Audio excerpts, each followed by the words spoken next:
తరచుగా మీడియా సమావేశాలు రాష్ట్ర రాజకీయాలపై విశ్లేషణ చేసే మాజీ ఎంపీ కాంగ్రెస్ పార్టీ మాజీ నేత ఉండవల్లి అరుణ్ కుమార్ తాజాగా ఇంట్రెస్టింగ్ కామెంట్స్ చేశారు.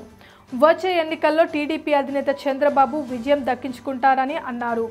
చంద్రబాబు జైలుకి వెళ్లారు కాబట్టి వచ్చే ఎన్నికల్లో ఆయనే గెలుస్తారు.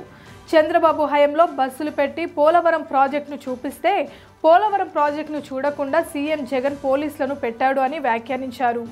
ఏపీ విభజన జరిగి 10 ఏళ్లు పూర్తయిన సందర్భంగా తాను మీడియా ముందుకు వచ్చినట్లు అరుణ్ కుమార్ తెలిపారు.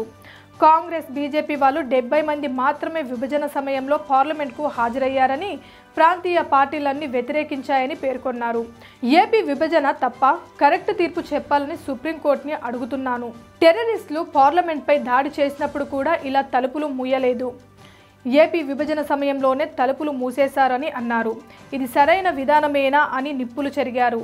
ఇక నిధుల గురించి మాట్లాడుతూ నీతి ఆయోగ్ నివేదిక ప్రకారం పోలవరం ప్రాజెక్టుకు కేంద్రం 70% నిధులు ఇస్తుందన్న ఆయన అదే చేత్తో కేంద్రం ప్రభుత్వమై విభజన చట్టాన్ని అమలు చేయాలని డిమాండ్ చేశారు. 10 ఏళ్లు పూర్తయినప్పటికీ విభజన హామీ చట్టం అమలు చేయడం లేదని అన్నారు. గత ఎన్నికల్లో ఇచ్చిన హామీ మేరకు ఏపీ సీఎం జగన్ రాష్ట్ర ప్రయోజనాల కోసం, ముఖ్యంగా విభజన చట్టంలోని హామీలను అమలు చేయడం కోసం కేంద్రాన్ని ఏ మేరకు ప్రశ్నించారో చెప్పాలని కోరారు.